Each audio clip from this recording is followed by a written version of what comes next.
Welcome friends. इस session में मैं फ्रेंड्स आपको बक कन्वर्टर से रिलेटेड जितने भी ग्राफ है उसको सबसे ईजीएस्ट वे में समझाऊंगा। फ्रेंड्स एक बार आप ग्राफ समझ जाएंगे तो फ्रेंड्स आप 1 से 2 हमें सबसे ज़्यादा ध्यान फॉर्मूलेज को रिमेंबर करने के लिए इन्वर्टर और रेक्टिफायर सेक्टर पे देना चाहिए। और डीसी टू डीसी कन्वर्टर में फ्रेंड्स ग्राफ से ही हम सारा क्वेश्चन आसानी से सॉल्व कर सकते हैं। सो फ्रेंड्स इस वीडियो को सबसे एंड तक देखना और इसको देखने के बाद आप फ्रेंड्स ग्राफ को 1 से 2 मिनट के अंदर आराम से ड्रॉ कर सकते हैं। तो चलिए फ्रेंड्स स्टार्ट करते हैं। अब फ्रेंड्स कोई भी converter DC to DC converter में सबसे इम्पॉर्टेंट रोल इंडक्टर का होता है। अब सबसे पहले हम फ्रेंड्स इंडक्टर के करंट का ही ग्राफ ड्रॉ करेंगे और एक बार अगर आपने इंडक्टर के करंट का ग्राफ ड्रॉ कर लिया तो उसके आगे के सारे ग्राफ बहुत ही ईजी वे में आपको समझ में आ जाएंगे। अब फ्रेंड्स यहाँ पे ये स्विच दिया हुआ है।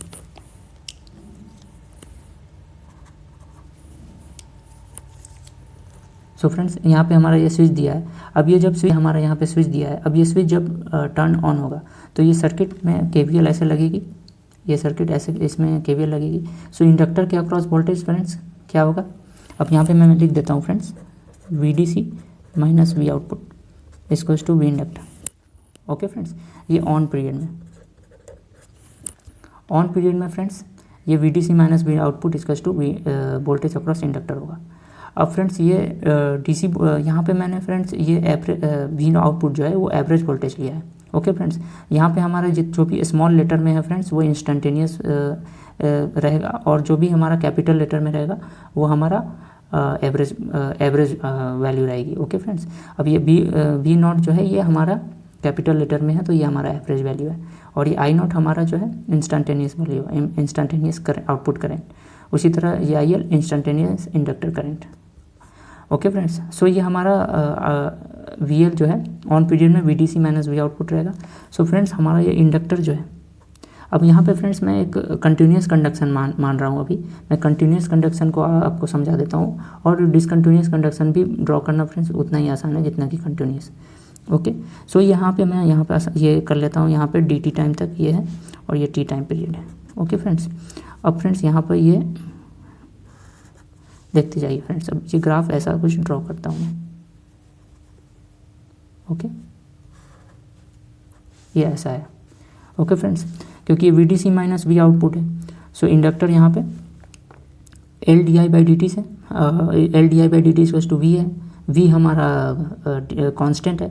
इंडक्टर यहाँ पे एक स्लोप की तरह इंक्रीज करेगा इंडक्टर करंट। ओके फ्रेंड्स, अब यहाँ पे और फिर फ्रेंड्स यहाँ पे ऑफ टाइम में हमारा इंडक्टर के अक्रॉस जो वोल्टेज है वो क्या हो जाएगा, ऑफ टाइम में फ्रेंड्स इंडक्टर के अक्रॉस वोल्टेज VL जो है हमारा माइनस V आउटपुट हो जाएगा। ओके फ्रेंड्स, ऑफ टाइम में VL equals to negative times of V output हो जाएगा। ऑफ पीरियड में ये स्लोप जो है नीचे की तरफ आएगी, निगेटिव स्लोप होगा क्योंकि वोल्टेज जो है निगेटिव आ रहा है तो करंट का स्लोप नीचे आएगा। ओके फ्रेंड्स, अब इसी तरह फ्रेंड्स एक और मैं यहाँ पर चला जाएगा। ओके, अब फ्रेंड्स एक बार हमने इंडक्टर करंट लिख लिया है, इंडक्टर करंट का जो है ना मैंने ग्राफ बना लिया है। ओके फ्रेंड्स, ये ऑफ टाइम में था इंडक्टर वोल्टेज, ठीक है। अब एक बार मैंने इंडक्टर करंट को ड्रॉ कर लिया है, उसके बाद फ्रेंड्स आगे हमें इसका ग्राफ को ड्रॉ करना बहुत ही आसान है। चलिए देखते हैं। अब यहाँ पे फ्रेंड्स ये inductor current he IC plus I not है, ये IL जो है यही IC प्लस I नॉट है। Okay friends, instantaneous capacitor current और इंस्टेंटेनियस आउटपुट करंट। फ्रेंड्स एक बार मैं फिर से इसको थोड़ा सा ड्रॉ कर लेता हूँ। फ्रेंड्स यहाँ पर ये ऐसे रिपल आ रहा है। ओके, अब इस रिपल को मैंने फ्रेंड्स डेल्टा IL कह दिया। ओके फ्रेंड्स, फ्रेंड्स अब आप बताइए यहाँ पर फ्रेंड्स यहाँ का एवरेज इस IL जो हमारा इंडक्टर करंट है उसका एवरेज कहीं ये बीच से ऐसा गुजरेगा। ओके फ्रेंड्स, और फ्रेंड्स एक चीज़ और मैं देख रहा हूँ कि अगर IL जो है हमारा IL जो है वही मेरा IC प्लस I नॉट है। ओके फ्रेंड्स, और अगर मैं एवरेज करता हूँ, इसका एवरेज लेता हूँ इस पूरे करंट का,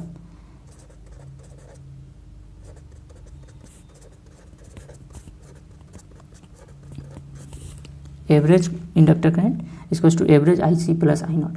अब फ्रेंड्स हमें पता है कि कोई भी सर्किट को स्टेबल ऑपरेशन के लिए एवरेज जो इंडक्टर करंट है पूरे एक टाइम पीरियड में वो ज़ीरो होता है। सो जो हमारा एवरेज इंडक्टर करंट होगा वही हमारा एवरेज आउटपुट करंट हो जाएगा। So I L equals to I output हो जाएगा। ओके फ्रेंड्स, अब यहाँ पे फ्रेंड्स ये हमारा जब आई नॉट हो गया है ये वाला करंट, ओके, सो यहाँ पे भी अब ये आई सी प्लस आई नॉट है। सो यहाँ पे भी मैं एवरेज बना लेता हूँ फ्रेंड्स। सो ये हमारा आई नॉट हो गया। ओके फ्रेंड्स, अब ये जो ऊपर वाला पोर्शन है फ्रेंड्स इतना, ये नीचे वाला जो पोर्शन है ये डेल्टा आई एल बाई 2 हो जाएगा, क्योंकि ये फ्रेंड्स एकदम ये जो कर्व है आप ये जो हमारा ट्रायंगुलर पल्स बन रहा है इसका एवरेज जब आप लेंगे तो ये एकदम मिडिल से गुजरेगा। सो जितना ऊपर पोर्शन रहेगा उतना ही नीचे आएगा। ओके फ्रेंड्स, सो ये हमारा डेल्टा आई एल बाई 2। अब जो कैपेसिटर जो करंट है, अब ये आई सी प्लस आई नॉट है और ये एवरेज जो हमारा आ रहा है आई सी प्लस आई नॉट का वो आई नॉट आ रहा है। सो अगर फ्रेंड्स इस आई सी में से मैंने आई नॉट को अगर सब्ट्रैक्ट कर दिया, इस आई सी में आई सी प्लस आई नॉट में से मैंने अगर आई नॉट इंस्टेंटेनियस करंट्स को अगर सब्ट्रैक्ट कर दिया सो हमें आई सी मिल जाएगा। सो फ्रेंड्स मैंने इस आई नॉट को इस पूरे कर्व में से सब्ट्रैक्ट कर देता हूँ, इस पूरे आई सी प्लस आई नॉट में से आई नॉट जो हमारा आउटपुट करंट है उसको मैं सब्ट्रैक्ट कर देता हूँ। सो ये कैसा बन जाएगा यहाँ पर। अब फ्रेंड्स यहाँ पे ध्यान देने वाली बात है कि ये जो ऐसा ग्राफ आ रहा है यहाँ पर, अब ये पोर्शन ये आई नॉट सब्ट्रैक्ट हो गया तो ये पूरा ग्राफ नीचे की तरफ शिफ्ट हो जाएगा। ये पूरा जो ट्रायंगुलर पल्स है ये पूरा नीचे की तरफ आ जाएगा फ्रेंड्स। जब आई नॉट मेरा मैं इसमें से सब्ट्रैक्ट कर दूँगा तो ये पूरा नीचे की तरफ आ जाएगा। सो फ्रेंड्स ये अब ये ऐसा शुरू होगा, यहाँ से मैं यहाँ से ले लेता हूँ। ओके, कुछ ऐसा चलेगा ये।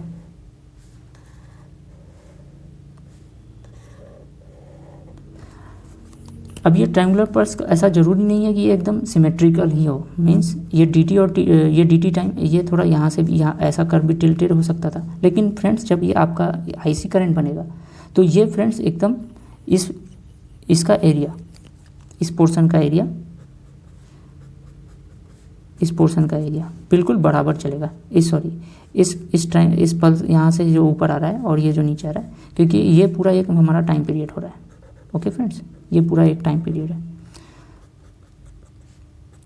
अब हमें पता है कि एवरेज जो कैपेसिटर करंट है पूरे टाइम पीरियड में वो ज़ीरो होगा। सो ये एरिया, ये वाला जो एरिया है वो इस एरिया के बराबर होगा। ओके फ्रेंड्स, अगर ये ए है तो ये भी ए होगा। ओके, और ये कैसे आया मुझे, जब मैंने आई नॉट को इस एवरेज करंट आउटपुट करंट को इस आई सी प्लस आई नॉट में से सब्ट्रैक्ट कर लिया तो ये मुझे आई सी का एक कर्व मिल गया। ओके फ्रेंड्स, और ये 3t/4 हो जाएगा। सो ये पूरा टाइम पीरियड फ्रेंड ये t/2 हो जाएगा हमारा। ओके, और उसी तरह ये भी पूरा जो टाइम पीरियड है वो t/2 हो जाएगा। ओके, और ये एरिया दोनों इक्वल हो जाएगी। सो अगर आपको कैपेसिटर करंट का वेवफॉर्म पता है तो फ्रेंड्स आप इसका जो डेल्टा क्यू है वो यहाँ से निकाल सकते हैं। ओके फ्रेंड, सो उस डेल्टा क्यू को जब आप निकाल लेंगे तो उससे आप रिपल वोल्टेज निकाल सकते हैं। अब फ्रेंड्स इंडक्टर वोल्टेज हमने लिखा है यहाँ पे VDC माइनस V आउटपुट, और आउटपुट V ऑन पीरियड में, और जो ऑफ पीरियड में था इंडक्टर वोल्टेज वो माइनस V आउटपुट था। सो फ्रेंड्स इसे भी हम ड्रॉ कर लेते हैं यहाँ पर ये वाला वोल्टेज कितना हो जाएगा VDC माइनस V आउटपुट, और ये वाला जो वोल्टेज हो जाएगा ये माइनस V आउटपुट हो जाएगा। ओके फ्रेंड्स, अब फ्रेंड्स जब हमने इतना ड्रॉ कर लिया है सो हमारा आउटपुट वोल्टेज क्या होगा, और अब हमारा आउटपुट वोल्टेज क्या होगा V नॉट। अब यहाँ पे देखिए, अब आउटपुट वोल्टेज फ्रेंड्स हमें पता है कि आउटपुट वोल्टेज जो है वही कैपेसिटर के अक्रॉस जो वोल्टेज है वही है, और हमें पता है फ्रेंड्स कि C/dVc/dt इक्वल्स टू IC। सो हमें IC का कर्व, IC का जो हमें वेवफॉर्म वो पता है। ओके फ्रेंड्स, सो हम IC से आउटपुट वोल्टेज का वेवफॉर्म ड्रॉ करेंगे। अब फ्रेंड्स यहाँ पे IC जो है यहाँ से लेकर यहाँ तक नेगेटिव है, तो C/dVc/dt निगेटिव है, यानी कि स्लोप निगेटिव है। सो यहाँ पर मैं इसे थोड़ा सा ड्रॉ करता हूँ नीचे, स्लोप यहाँ पर हमारा नीचे की तरफ रहेगा। ओके फ्रेंड्स, अब यहाँ पे मैं एक रेफरेंस पॉइंट ले लेता हूँ। अब यहाँ पे ये ऊपर उठना शुरू हुआ है, यहाँ पे आईसी जो है यहाँ से यहाँ तक T/2 टाइम तक पॉजिटिव है। सो फ्रेंड्स T/2 यहाँ तक है। सो यहाँ पर ये यहाँ पर ये ऐसा निगेटिव है, तो यहाँ पे ऊपर पॉजिटिव आएगा, ये T/2 टाइम तक। ओके फ्रेंड्स, T/2 टाइम तक ये पॉजिटिव। और अब ये अगेन यहाँ पर ये फिर यहाँ पर भी ये पॉजिटिव है। सो यहाँ पर यहाँ तक एक्सटेंड कर दिया इसको। अब अगेन यहाँ पे ये नीचे जा रहा है, सो अगेन ये नीचे यहाँ पे गिरना शुरू होगा ऐसा। ओके, निगेटिव स्लोप, और फिर ये ऐसा ऊपर उठेगा और ये ऐसा नीचे। सो फ्रेंड्स ये ऐसा चलता जाएगा, negative slope, IC negative, IC positive, positive slope. Okay friends, और ये भी T/2 टाइम तक हमारा।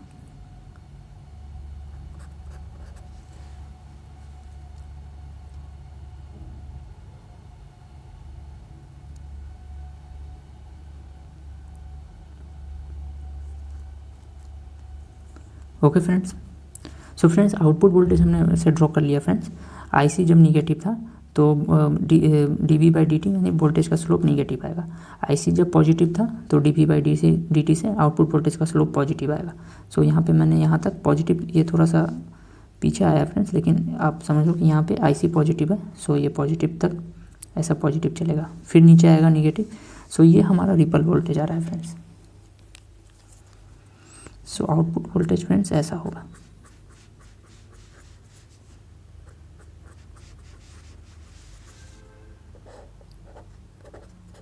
तो फ्रेंड्स ये हमारा डेल्टा V होगा। ओके फ्रेंड्स, ये हमारा आउटपुट वोल्टेज हो गया। सो फ्रेंड्स तो ऐसा हो रहा है। सो फ्रेंड्स आपको एग्जाम में ऐसा कर देकर भी क्वेश्चन पूछ सकता है। ओके फ्रेंड्स, यहाँ से फ्रेंड्स आपको डेल्टा Q मिल जाएगा आईसी वाले कर्व से, उससे आप डेल्टा V निकाल सकते हैं। ओके फ्रेंड्स, यहाँ पर आपको I max minus I mean करके आप डेल्टा IL निकाल सकते हैं। फ्रेंड्स ये I0 जो है एवरेज करंट है। ओके फ्रेंड्स, और ये जो V0 है ये हमारा एवरेज वोल्टेज है स्टेडी स्टेट में। ये सर्किट जो सारा एनालिसिस फ्रेंड्स ये हम स्टेडी स्टेट में ही कर रहे हैं। मीन्स ये आउटपुट वोल्टेज को V0 को जो हमारा ये पहुंच चुका है तब की एनालिसिस है, ये स्टार्टिंग से नहीं है। स्टार्टिंग से अगर आप करते तो फिर इसमें फ्रेंड ट्रांजिएंट भी आ जाता, तो फ्रेंड्स उसे हम नहीं कंसिडर कर रहे हैं। यहाँ पे हम स्टेडी स्टेट में ही एनालिसिस कर रहे हैं, और आपको एग्जाम में क्वेश्चन स्टेडी स्टेट एनालिसिस से ही पूछेगा। ओके फ्रेंड्स, और उसके बाद यहाँ पर फ्रेंड्स एक और चीज़ मैं आपको बताना चाहता हूँ फ्रेंड्स कि अब आप कंटिन्यूस और डिसकंटिन्यूस मोड में अंतर कैसे पता करेंगे। ओके फ्रेंड्स, इसको फ्रेंड थोड़ा ध्यान से देखिए। एक के हम निकालेंगे जिसमें इंडक्टेंस और रेजिस्टेंस, इंडक्टेंस की वैल्यू दे रखी होगी, रेजिस्टेंस की वैल्यू दे रखी होगी सर्किट में।